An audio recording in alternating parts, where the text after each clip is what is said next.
नमस्कार, मी रोशन पांचाळ. आज आपल्यासोबत आहेत विजय उर्फ बाळा चिंदरकर. आज रामनवमी निमित्त आपण आपल्या गावामध्ये चालत असलेले स्फटिक शिवलिंग आणि रुजीव शिवलिंग या बाबतीत काही चर्चा आहेत ते करण्यासाठी आज आपण इथे जमलेलो आहोत. आणि बऱ्याचशा काही चर्चा आहेत ज्या कमेंट्स थ्रू लोक विचारतात की ही व्यक्ती इथे आहे तिथे आहे आणि आपल्या गावामध्ये काय चाललंय, कितपत चाललंय, या हे कधी संपणार, हे प्रश्न विचारण्यासाठी आज आम्ही इथे उपस्थित झालेले आहोत. साहेब, तुमची जरा ओळख करून द्या. मी विजय बाळा चिंदरकर. मी मूळचा वराड उसळेवाडी या ठिकाणचा आहे. आज वराडगावचा सुपुत्र म्हणून बऱ्याच जबाबदाऱ्या येऊन टेकलेल्या आहेत आणि या ठिकाणी आज शिवसेना पक्षाचा निरीक्षक आणि संपर्क प्रमुख म्हणून या ठिकाणी आज जो काय ह्या गावात ज्या माझ्या जन्मभूमीत वाद निर्माण झाला आहे या स्फटिक शिवलिंगाच्यामुळे, तर त्याच्यासाठी वाचा फोडण्यासाठी आज मी इथे बसतो. बरोबर साहेब, आपण जास्त वेळ घेऊया नको, कारण काय चाललंय वरडगावमध्ये किंवा मालवणमध्ये हे सर्व लोकांना माहितीच आहे. आपण सरळ मुद्द्यांनाच पकडूया आणि बोलूया. काही लोकांनी पहिला प्रश्न तुम्हाला असा विचार की काही लोकांचा प्रश्न हाच होता की जी जन आक्रोश झाला आणि त्यामध्ये रुपेश पुरवळेकर, डांटस, बाळा चिंदरकर हे व्यक्ती होते. मग त्यातील बाळा चिंदरकर पुन्हा त्यांच्या मीटिंग मध्ये कसे काय दिसले, हा सगळ्यात महत्वाचा प्रश्न आहे. जर तुम्ही व्हिडिओ बघितला तर त्याच्या कमेंट बॉक्समध्ये हा सगळ्यात जास्त महत्वाचा प्रश्न आहे. पण ते का गेले होते हे कोणालाच माहिती नाही. मग ते का गेले हे आपण त्यांना एकदा त्यांच्यातून विचारूया. या गावाचं नेतृत्व, वराड गावाचं, विक्टर डांटस आणि मी अनेकदा केलं. तर त्या अनुषंगाने आमच्याच ग्रामपंचायतीतील माजी सदस्य अजय चव्हाण, ते सावरवाड मध्ये ज्या वेळेला मी नेतृत्व केलं होतं तेव्हा ते सदस्य, त्यांचा मला फोन आला की डांटस साहेब आणि तुम्हाला आम्ही लक्ष्मीनारायण मंदिरामध्ये सभा घेणार आहोत की हे अघोरी कृत्य काय, हे ज्याच्या अगोदर आमची एक सभा झाली होती, वराडचा आक्रोश सभा, जी आपण आक्रोश सभा घेतली होती, त्याच्यासाठी सावरवाडच्या लोकांचं असं मत होतं की आमचं नाव बदनाम होत आहे, इतर होत आहे. तर आमच्याशी जी चर्चा करण्यासाठी आम्हाला दोघांना त्यांनी निमंत्रित केलं होतं 4 दिवसापूर्वी. आणि मी तेव्हा मुंबईत होतो. त्यावेळेला मी त्यांना सांगितलं ठीक आहे, हा जो प्रश्न आपल्याला मिटवायचाच आहे, मी येतो तुमच्या सभेला. तर त्या पद्धतीने त्यांनी मला बोलवलं, डांटस साहेबांना पण बोलवलं होतं. त्याच वेळेला डांटस साहेब काही कारणास्तव मुंबईला गेले होते. पण मी मुंबईहून इथे आलो आणि त्या सभेत गेलो, मला जसं निमंत्रित केलं. पण ज्यावेळेला मी त्या सभेत लक्ष्मीनारायण मंदिरात गेलो तर तिथे मला चित्र थोडं वेगळं दिसलं. तुम्हाला आता हे या व्हिडिओच्या ह्याच्यातून दाखवतो.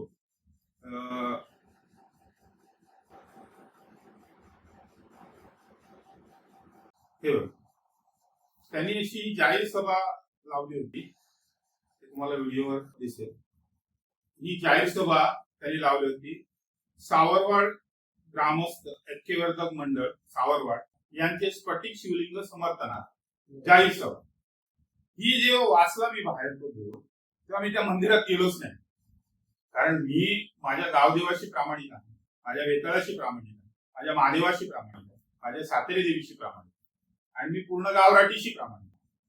त्यामुळे मी म्हटलं तुमच्या समर्थनार्थी आलो, मला निमंत्रित कशासाठी केलं आणि सभा कसली आहे, हा प्रश्न मी तिथे असलेल्या ज्यांनी मला बोलवलं होतं, निमंत्रित केलं होतं, त्यांना विचारला, अजय चव्हाण आणि किरण रावले, हा का प्रकार आहे, इथे स्क्रीन लावले आहेत, ते सगळे स्फटिक शिवलिंगाचे जे महंत संत सगळे आले आहेत आणि हा का प्रकार आहे, मी नाही म्हटलं सहभाग घेणार.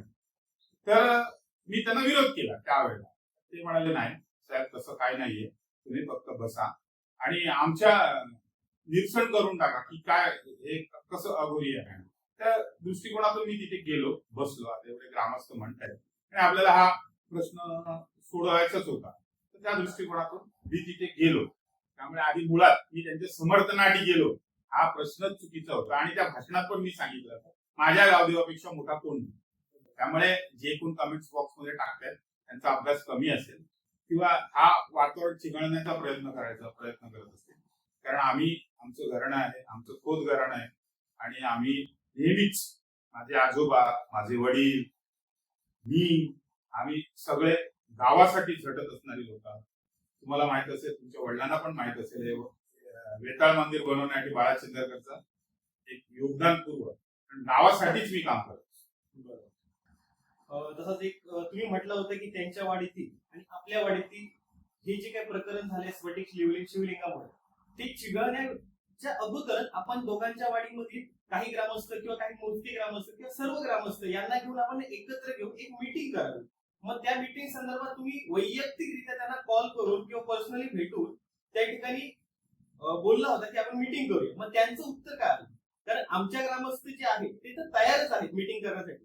आणि मला वाटतं की जेव्हा मीटिंग झाली होती, तुम्हाला सांगू इच्छितो की त्यांची आमची मीटिंग झाली होती आणि मीटिंग संदर्भात ते रुद्रनाथ फाउंडेशन यांना बोलवण्यात आलं होतं किंवा जे शिंदे म्हणून व्यक्ती आहेत त्यांनाही कॉल करण्यात आला, एक लेटर देण्यात आलं, पण कोणताही कॉल आणि लेटर त्यांनी स्वीकारलं नाही, ना त्याचं उत्तर दिलं. त्याच्यामुळे हे प्रकरण खूप पुढे गेले. आता हे प्रकरण गेल्यानंतर सुद्धा तुम्ही सांगितलं होतं की आपल्या बाकीच्या मोठ्या व्यक्तींनी पण सांगितलं होतं की आपण बसून हे सगळे विषय आपण मिटवूया. पण या संदर्भात तुम्ही त्यांना कॉल केला, वैयक्तिक भेटला, बोलवला, मग त्यांचं उत्तर काय? कसं झालं की त्या सभेला तसा काय अर्थच नव्हता. त्या सभेचं जर बघितलं तर त्या सभेत मुळात आधी सावरवाडीचे ठराविक जे तरुण मंडळी सोडली तर बाहेरचीच लोक होती जास्त करून.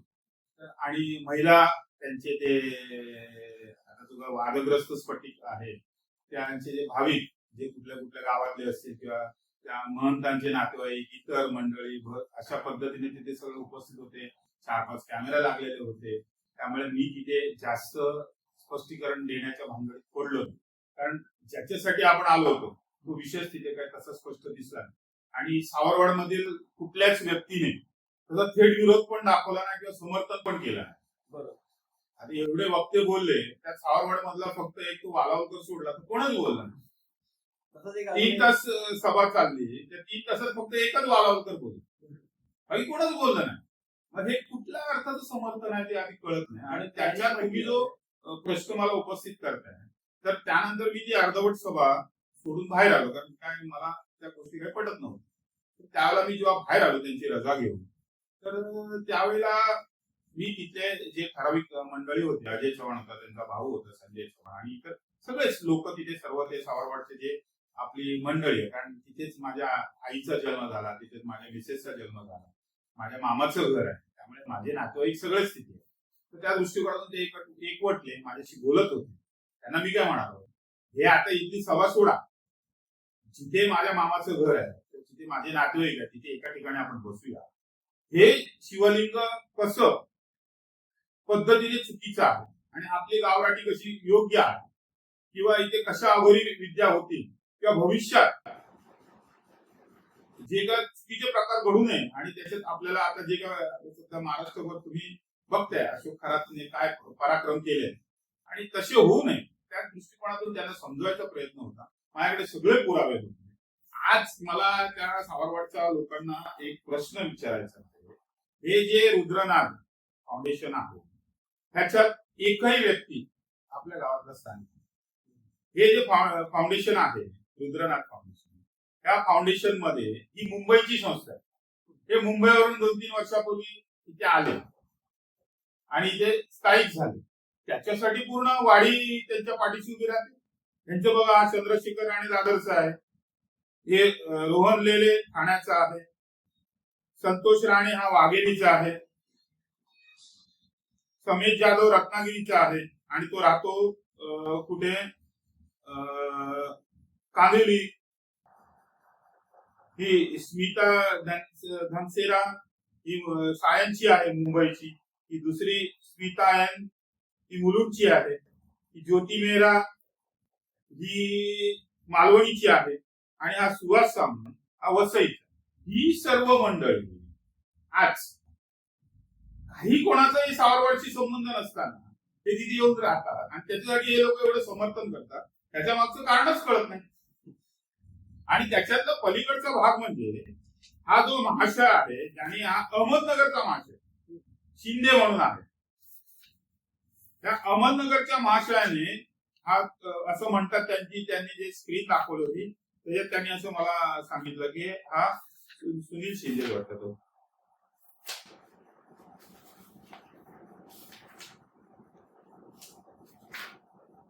संजय दत्तात्रय शिंदे. हा संजय दत्तात्रय शिंदे हा रिटायर्ड मुंबई महापालिकेचा एक्झिक्युटिव्ह इंजिनियर आहे. त्याच्याकडे आता किती माया आहे, त्यांनी काय त्याचं फ्युचर आहे, एक्झिक्युटिव्ह इंजिनियर किती पैसे कमवले काय, आता ह्या सगळ्या गोष्टींच्या आम्ही शोधत आहोत. त्याने इथे एक आता प्लॉट घेतला, त्याच्या पाठी आणखी एक प्लॉट घेतला, ह्या मंडळीने तिथे पाचारण केलं आणि पूर्ण आमचा गाव उद्ध्वस्त करून टाकला. त्या शिंदे अहमदनगरच्या संजय शिंदेला हा काय अधिकार आहे हे सर्व करण्याचा? तसाच एक प्रश्न आहे की त्यांनी जे आता काल मला वाटतं तुम्ही बघितलं स्क्रीनवरती सगळे व्हिडिओ तुम्ही मला वाटतं होता त्या स्क्रीनवरती दाखवले. आम्ही 21 मध्ये आलो, 22 मध्ये ही स्थापना केली, त्याच्यानंतर शिंदेने आम्हाला ती जमीन दिली, त्यांच्यावरती आम्ही ते जे बंगले आहेत ते बंगले राहिले बाजूला, त्याच्या मागच्या साईडला आम्ही जमीन विकत घेतली, त्या ठिकाणी आम्ही ती स्थापना केली. या सगळ्या ज्या गोष्टी सांगताय ते तुम्हाला कितपत योग्य वाटतं आणि त्याच्यात काय साध्य होतंय? कसं आहे, एखादं मंदिर निर्माण करत असताना त्या मंदिराची एक पार्श्वभूमी असते. आमचा महादेव हा रुजीव आहे, कुणकेश्वर मंदिर ह्याची एक फार मोठा इतिहास आहे. आचऱ्याचा रामेश्वराचा 400 वर्षाचा इतिहास आहे. प्रत्येक मंदिराचा एक इतिहास आहे. ह्या मंदिराचा काय इतिहास आहे? ह्या मंदिराचे अगोदरचे इंस्टाग्रामचे तुम्ही फोटो पाहाल, आता ते डिलीट केले फोटो पाहाल, तर मला नाही वाटत त्याच्यात कोणतरी पायातून पडेल. हे सगळे आहेत आमच्याकडे पुरावे. हे आम्ही कलेक्टर मॅडमना दिले आहेत, तहसीलदार मॅडमना दिले, तहसीलदार साहेबांना दिले आहेत आणि आदरणीय आमचं नेतृत्व जे आज पूर्ण सिंधुदुर्गात नव्हे तर पूर्ण महाराष्ट्रात त्यांचं एक समजावत आहे. आदरणीय आमदार निलेश राणे साहेब त्यांच्या नेतृत्वाखाली आम्ही या सिंधुदुर्ग जिल्ह्याचा मी कुडाळ मालवणचा पक्ष निरीक्षक शिवसेनेचा आहे आणि आज पूर्ण छाप साहेबांनी आज पूर्ण महाराष्ट्रात आज एक झंझावत सुरू आहे आणि त्याच्यात जर असे अघोरी कृत्याचे प्रकार चालू असतील तर ते आम्ही आता साहेबांसमोर ठेवणार आहोत आणि त्याच्यातून तुम्हाला माहिती आहे त्याचे परिणाम काय होणार आहेत. बरोबर. तेच म्हणतो की आपल्या गावामध्ये आधीपासूनच एक मूळ रुजीव शिवलिंग स्वयंभू महाराज आहे या आणि जे आपल्या पिढ्यानपिढ्या श्रद्धास्थान आहे. मग हे नवीन शिवलिंगाची गरज नेमकी कशासाठी भासली त्याला? हे मार्केटिंग आहे. मी त्या दिवशी वरडच्या आक्रोश सभेत पण सांगितलं. आता जसं अशोक खरातने कोणाला वाटलं होतं अशोक खरातचं एवढं हे होईल, अहो लोक पाय धुवून म्हणजे चांगली चांगली लोक त्यांचे पाय धुवत होते. हे प्रकार उघडकीस आले की सगळं तुम्हाला कळेल. आता हे सगळ्यांना बरं वाटतंय पण ही संस्कृती कोकणाची नाहीये. कोकणाचा महादेव वेगळाच आहे. कोकणाचा महादेव पूजाची प्रथा आज आम्ही आता रामनवमीला बघितली. इथे गुरुवांशिवाय कोण पूजत नाही, आत पण जात नाही. इथे तर संपूर्ण वेगळाच प्रकार चालू आहे आणि ही कोकणाची संस्कृती नाहीये आणि आम्हाला आमची संस्कृती जपायची. आम्ही इतर संस्कृती आमच्या कोकणात वराडात तर मुळीच येऊ देणार. त्याच्यासाठी केवढा मोठा लढा उभारायला लागला तर आम्ही उभारायला समजतो. तुम्ही व्हिडिओ त्यांचे बघितले असतील इंस्टाग्राम वरती किंवा युट्यूब वरती. त्यांनी वशीकरण किंवा कामाख्या देवी याची पूजा केली. त्या ठिकाणी काही स्त्रिया डोक्यावरती पदर घेऊन त्या ठिकाणी कामाख्या देवीची उपासना करताना दिसत आहे.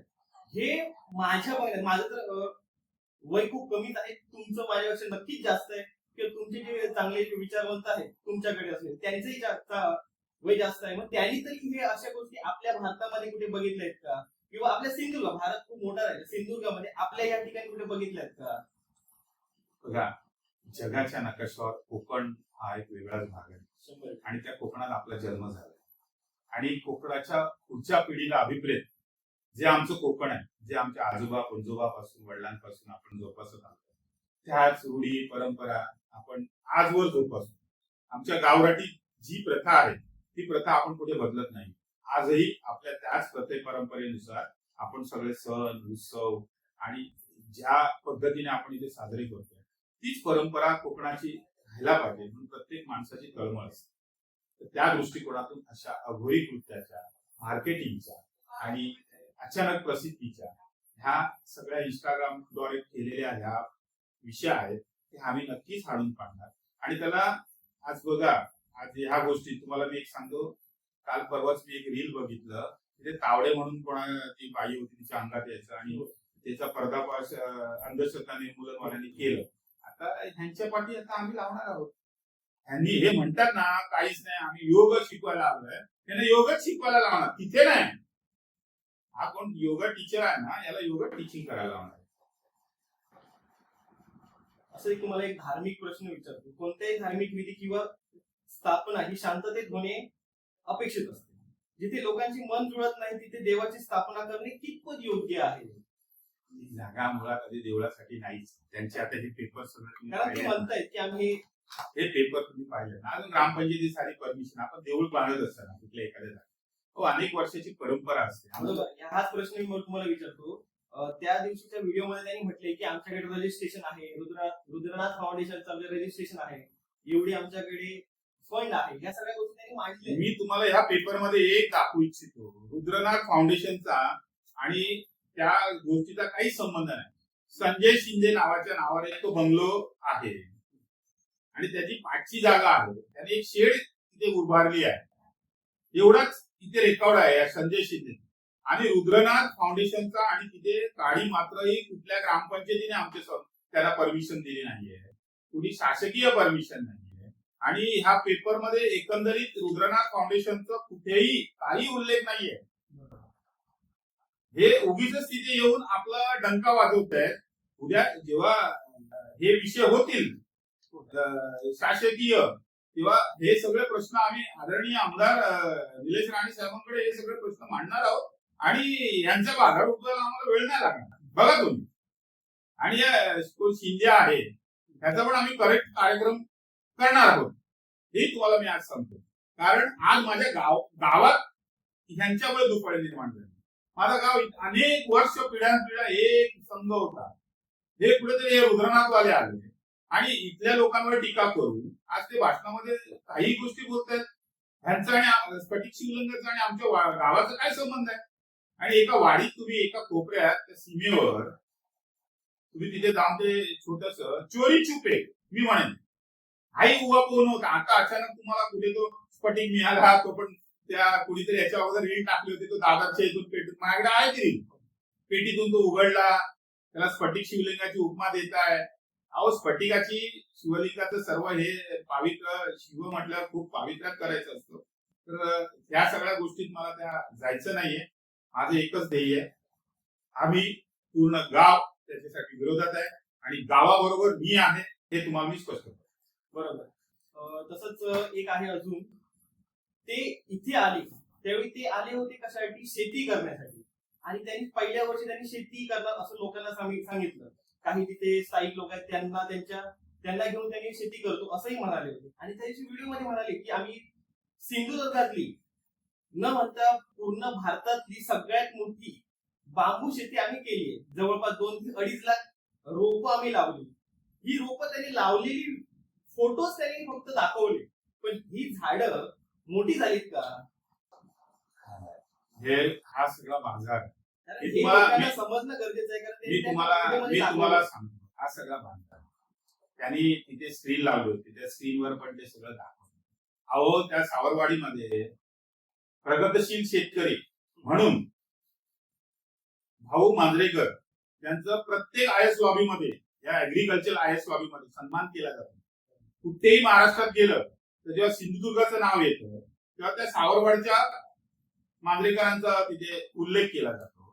त्यांनी एवढं प्रगती केली आहे. तसेच माझे मावशीचे मिस्टर रावजी चव्हाण यांचा गेल्या 40 वर्षापूर्वी माननीय मुख्यमंत्र्यांतर्फे सत्कार झाला होता प्रगतशील शेतकरी म्हणून. हे जे कलिंगड आज पिकवलं जातं सिंधुदुर्गात, हे सावरवाडमध्ये पिकवलं गेलं पहिलं. आणि त्याची प्रगती, हे शुगर बेबी, इतर विषय हे सावरवाडने पुऱ्या महाराष्ट्राला दाखवलंय आणि त्यांना हे जात आहे. मग असा प्रगतशील सावरवाड असताना ह्यांचे बांबू बघायला कोणाला वेळ आहे हो? इथे सगळं सुजलाम सुफलाम आहे. वराडगाव नदीच्या किनारी संपूर्ण भाजीपाला पिकवला जातो, संपूर्ण आंब्याचे बाग तयार. आणि ते सावरवाडमध्ये पुऱ्या वराडातले जास्तीच आहे. त्यामुळे शेतीविषयी हे आम्हाला सांगणार. त्यामुळे तो मुद्दाच नाही, मी तो खोडून काढला, त्या सभेतच खोडून काढला. त्यांनी हे शेतीविषयीचे रील आणि ते स्क्रीनवर दाखवणं बंद करावं. हे ऑलरेडी आम्हाला सगळं माहिती आहे. आता मी तेच विचारतोय, हा स्फटिक शिवलिंग संपूर्ण गावाला विश्वासात घेण्यात का नाही आला? काही मोजक्या लोकांना त्यांनी विश्वासात घेतलंय. याच्या मागचं, आता मी प्रत्येकाची नावं नाही घेऊ शकत, जर माझ्यापेक्षा तुम्ही मोठ्यात, तुम्ही त्याची नावं घेऊ शकता. का नाही त्यांना विश्वासात घेण्यात आलं? बाकीच्या लोकांना का, ग्रामस्थांना विश्वासात नाही घेण्यात आलं? ग्रामपंचायतला का नाही घेण्यात आलं? जिल्हा परिषदला का नाही घेण्यात आलं? तिथे काही मोजक्या लोक, म्हणजे प्रतिष्ठित काही लोकांना त्यांनी त्यांचे अंडर घेतले आणि ते शिवलिंग स्थापन केले. याच्या मागे त्यांचा काही हेतू आहे का, किंवा त्यांना काही गोष्टी पोहोचलेल्या आहेत का, असं तुम्हाला वाटतंय? यात बघा, यात जास्त आपल्याला वरड गाव आहे ना, हे अनेक विचारवंतांनी बनलेलं गाव आहे. ते प्राध्यापक डी.व्ही. ढोलमान सारखं नेतृत्व इथे होतं, काकासाहेब वराडकरांसारखं नेतृत्व इथे होतं, आता विक्टर डांटस पण नेतृत्व करत होतो, मी केलं आहे. आता आपल्याकडे चांगले ऍडव्होकेट आहेत, रुपेश परोळेकर. आता आपल्या विद्यमान सरपंच आहेत, अनेक जण आहेत. ह्या गावात विचारवंतांचं गाव आहे. इथे कोणाला इथे तसा थारा मिळणार नाही, हे मी तुम्हाला सांगतो. आणि या गावात एक आमचं रुजीव शिवलिंग, ज्या शिवलिंगाची ते निर्माण झाले, आणि या गावाचा, आमच्या वेताळाचा आणि लिंगाचा एक जोड आहे. आम्ही जैन लिंग वेताळ, हा इतिहास आहे आणि हा पूर्वंपार चाललेला आहे. त्या देवाची ताकद तुम्हालाही माहितीये, मलाही माहितीये. आणि आम्ही जे काय मोठे झालो त्या देवामुळेच झालो, अशी आमची अपार श्रद्धा आहे त्या देवावर. आणि असं होत असताना त्यांना माहितीये इथे दुसरा विषय कोण करू देणार नाही. त्यामुळे काही लोकांना त्यांनी विश्वासात घेऊन ते केलं असेल, पण ते आम्ही या गोष्टीला थारा देणार नाही. बरोबर. मला सांगा की आपलं स्वयंभू रुजीव शिवलिंग असताना त्या ठिकाणी स्फटिक शिवलिंग आहे. मग आपलं स्वयंभू शिवलिंग असताना काही भाविकांनी त्या शिवलिंगाला समर्थन देऊन आपला रुजीव शिवलिंग वेगळा ठेवला. मग हा देवाचा काही अपमान नाही का? तुम्ही काय सांगू शकता त्या लोकांना की आपल्याकडे आहे, मग त्या शिवलिंगाला तुम्ही का जपताय? बाबांनो, मी त्यांना एवढीच विनंती करेन, आपली परंपरा ही, संपूर्ण हे जग हे शिवानेच निर्माण केलं. बरोबर. हे तर सत्य आहे, हे तर कोण करू शकत नाही. आणि आपल्या इथे प्रत्येक गावात प्रत्येक शिवलिंग आहे. तळगावात गेलात तर रामेश्वर आहे, वरडात आहे, वरडात आमचा महादेव आहे, आचऱ्यात गेलात तर आचऱ्याचा रामेश्वर आहे, चिंद्रात गेलात तर चिंदरमध्ये रामेश्वर आहे, कुणकेश्वरला रामेश्वर आहे. आज आमचे गुरु आदरणीय राणेसाहेब तांदळगावात फार मोठं रामेश्वराचं मंदिर आहे. त्या सगळीकडे प्रत्येक गावात रामेश्वराचं मंदिर असतं आणि तिथूनच लिंगेश्वर, रामेश्वर, गिरेश्वर, गिरोबा, या सगळ्या गोष्टींपासून हे भूमी तयार झालेली आहे. त्यामुळे हे नव्याने कुठेतरी हे स्फटिक पूजणं हे कोकणाच्या समर्थनास नाही. प्रत्येक गावात रुजीव शिवलिंग असताना कोणी हे नव्याने हा प्रयोग करू नये, अशी मी त्यांना विनंती. हा जो आपण आज ही चर्चा केली, आज रामनवमी आहे आणि खरोखरच पवित्र दिवस आहे. वरडात एक वेगळ्या आगळी रामनवमी पालखी वरडगावात निघते. आमच्या राठीची संपूर्ण वारेसूत्र येतात, लोकांना आशीर्वाद देतात. असे अनेक कार्यक्रम, मीही त्या कार्यक्रमाला आता जाऊन आलो, माझ्या गावदेवाचा आशीर्वाद घेऊन आलो. आज शिवासमोर, म्हणजे आज महादेवासमोर, आज महादेव मंदिरातच एक कार्यक्रम होता, तिथे नतमस्तक झालो. आणि आज राम जन्म हे साजरा केला गेला.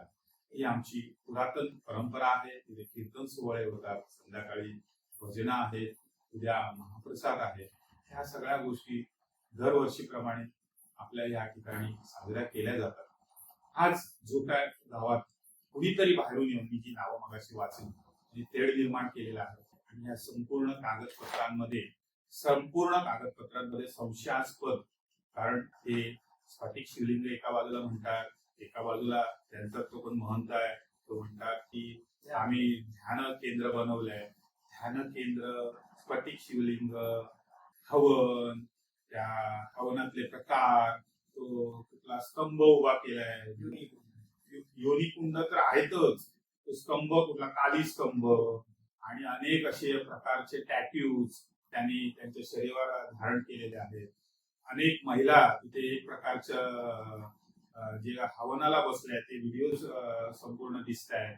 आणि सगळ्यात अगदी म्हणजे तिथे त्या लोकांना सांगायचं एक तात्पर्य म्हणजे ते जे काय कुठले प्रकार आहेत ते प्रकार आपल्या कोकणासाठी योग्य नाहीये, एवढंच आवाहन करेन. अशा प्रकारची आपल्याला प्रथा परंपरा ज्या आपलं सुसंस्कृत आणि रूढी परंपरेप्रमाणे चाललेल्या कोकणातल्या देवपूजा आहेत त्याच चालू राहू दे. त्या अशा नव्याने येणाऱ्या रूढी परंपरा ह्या कोकणात नको म्हणून हा विरोध आहे. हा कुठल्या व्यक्तीला किंवा कुठल्या संस्थेला किंवा कुठल्या फाउंडेशनला तुमचा मुळीच विरोध नाहीये. पण हे जे काही प्रकार घडत आहेत एखाद्या शिवलिंगाच्या आधारे दुसरी कृत्य घडत आहेत, दुसऱ्या प्रकारचे जे काय अगोदर विषय सुरू होते त्याच प्लॉटिंग मधल्या ज्या महिला माळी म्हणून ज्या महिला होत्या त्यांनी जे काही प्रकार आम्हाला सांगितले, त्या कुत्र्यांचे प्रकार सांगितले किंवा त्यांच्या हवनात ते चितेचा जो वास येतो एक त्यांच्या आता आपण तूप घातलं की एक वेगळा एक पॉझिटिव्ह एनर्जी पसरते, पण त्यांच्या हवन केल्यानंतर एक जशी चिता जळते तसा एक वास येतो. असे अनेक प्रकार तिथे त्या बाबतीत सांगितले. आज त्यांनी सीसीटीव्ही लावले असतील, इतर गोष्टी केल्या असतील, पण त्यांना मी एकच सांगू इच्छितो, बघा तुमच्या पाठी पूर्ण ससेमिरा आम्ही लावलेला आहे. तो आज उद्या परवा सत्य हे सत्यच असतं, खोटं असेल तर तो उघडकीस येईल आणि ज्या दिवशी खोटं उघडकीस येईल त्याच वेळी त्याच मंदिरात लक्ष्मीनारायणाच्या त्याच सावरवाडच्या ग्रामस्थांनी सांगितलंय की आम्हीच उद्ध्वस्त करू. पण मला त्यांना वाटत त्यांनी उद्ध्वस्त करेपर्यंत आता तो विषय मला नाही वाटत त्यांच्यासाठी उरेल, त्याच्या आधीच त्यांचा बाजार उठेल. एवढंच मी ह्या प्रसंगी सांगतो. या संदर्भात तुम्ही काही प्रशासकीय कारवाई केली आहे का किंवा प्रोसेस चालू आहे का? आम्ही या संदर्भात आमचे ऍडव्होकेट रुपेशजी कोरळकर आणि संपूर्ण ट्रस्ट आणि पालटगार संपूर्ण ग्रामस्थ यांच्या वतीने हा कलेक्टर मॅडमकडे हा विषय गेलाय. त्यांचे आदेश पण आलेले आहेत, तहसीलदार साहेबांकडे गेले त्यांचे आदेश आले, न्यायप्रविष्ट बाब होणार आहे. सगळेच विषय आम्ही ह्या बाबतीने तयार करत आहोत. तत्पूर्वी ह्या सुसंस्कृत कोकणामध्ये आदरणीय निलेश राणे साहेबांचं इथे एवढं मोठं झंझावत आहे आणि या झंझावतामध्ये असे जर अघोरी कृत्य घडत असेल त्याचा विरोध नक्कीच. धन्यवाद बाळचंद्रकर साहेब, आपण या ठिकाणी आपली प्रतिक्रिया दिल्याबद्दल.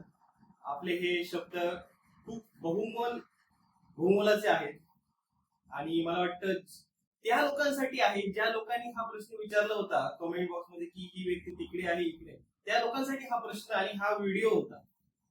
आणि काही विषय होते ते क्लिअरिफाय करण्यासाठी आपण ही व्हिडिओ तयार केली होती. अजून तुम्हाला काही जर व्हिडिओ मध्ये प्रश्न विचारायचे असतील तर ते कमेंट बॉक्स मध्ये विचारा आणि तेही प्रश्न तुम्हाला व्हिडिओ तर्फे तुमच्यापर्यंत पोहोचवू. धन्यवाद.